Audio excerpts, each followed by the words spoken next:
Now, Nestle has recalled a batch of its NAN Special Pro baby formula in South Africa following a global safety alert.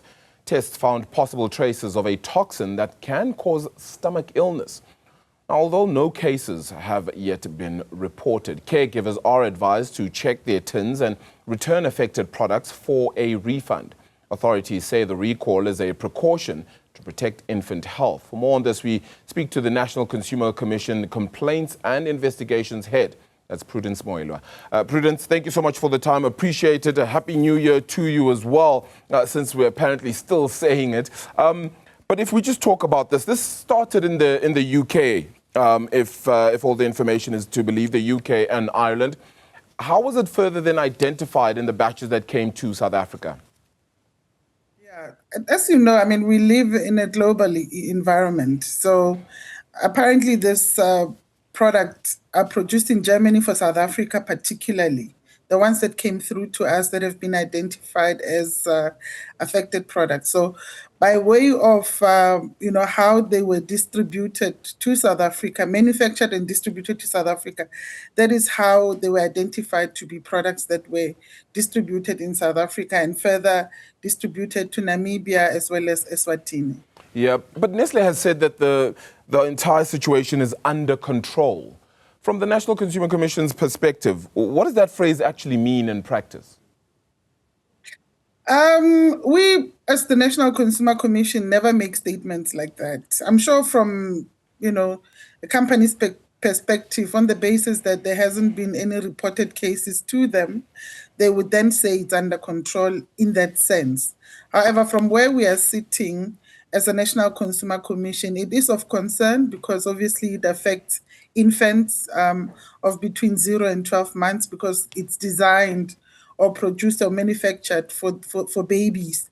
We still think that, as much as no incidents have been reported that are known to us, we wouldn't want to say the situation is under control just as yet because it is still early days. Yeah, how dangerous is this contamination then as well? I know we've been saying literally here that it may cause digestive illness, for example, but how dangerous could this be to infants?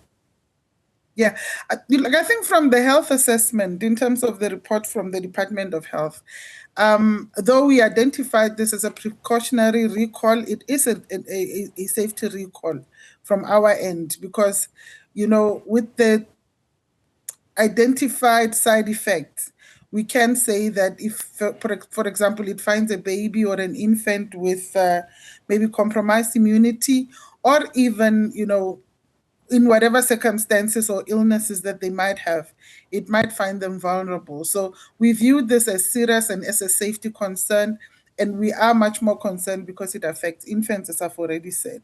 So at this stage, we are of the view that, the reason why we're talking about it widely is to make sure that the mothers and caregivers do not continue to expose infants to this kind of product. Yeah, so in terms of this recall and this return, how exactly does it work? So just to help any consumers out there, if they find that they've got what they feel is a formula or tin that they're unsure of whether it's part of this batch or not, do they return it to the store they bought it from, or do they have to try and contact Nestle, etc.? And how should they react if they're unsure whether it actually is part of this batch or not? Yeah, I think they can proceed to look at the details on our platforms, number one, number two, but also to deal directly with Nestle. But what is important is to look out for the manufacturing date, which is the 15th of June 2025, as well as the best before date of the 15th of December 2026. If you see those dates on the products that you have bought after September 2025, we are of the view that you need to act appropriately. Firstly, stop administering it or feeding it to the infants, number one. Number two, return it to the place where you bought it so that you can get a full refund. It would not be necessary for you to have a receipt because the product is identifiable. And also, please take your baby or your infant to a medical doctor so that they can check if they present with the symptoms, just to be safe. Yeah. You know, it's one thing, just as a side note here, Nestle has certainly been struggling on its own part because they're going through a portfolio reintegration, re-strategization, trying to refigure themselves. And this is probably the one thing they didn't want.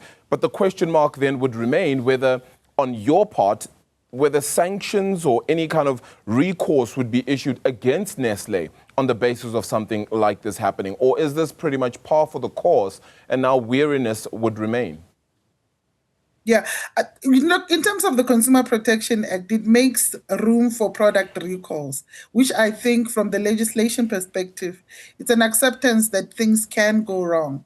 However, what is important is the consumer redress to make sure that we do not expose consumers to the toxins. But in the event where it is found, because what we also do as the NCC is we monitor the recalls, whether, processes are followed to ensure that products are taken back. There are no glitches when it comes to consumers getting their money back, as well as assisting mothers or caregivers of those infants properly.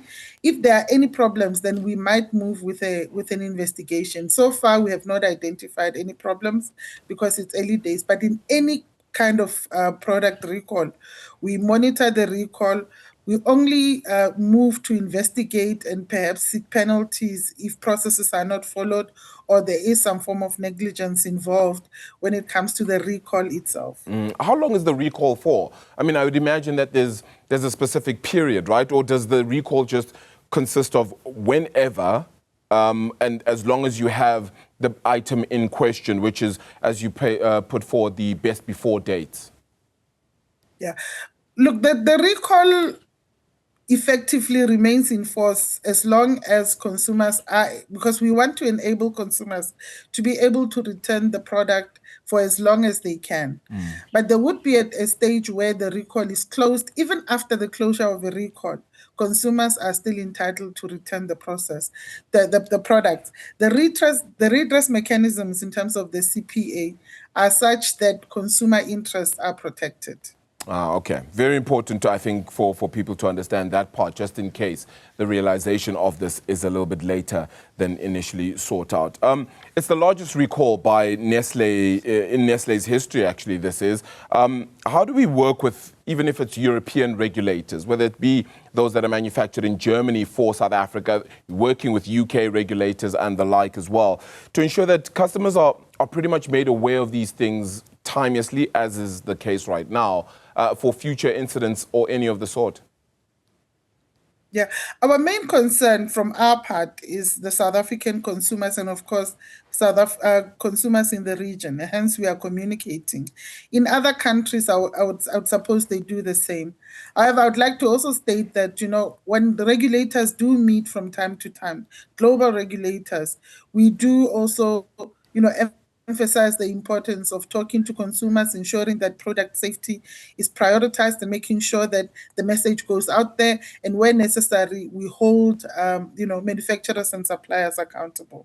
Yeah. So the measures in place really rely on full communication between yourselves and those European counterparts, or just yourselves and consumers? Which way does it go? Both ways. In South Africa, for example, like we're talking about it now, we issued a statement, and I believe the Department of Health has also alerted everyone in the, in the interest groups in terms of the regulators, the environmental health practitioners, the health workers and stuff like that, to make sure that we all are responsive. This is now country-based. However, as and when other countries also do the same kind of recall, we are watching the space, we are communicating with one another. There are various platforms that we use as global regulators to communicate and share information. Prudence, Moilwa, thank you so much for the time. Really appreciate it, and a significant one as the year kicks off, to just be aware of that major, massive recall by Nestle of their NAN baby formula.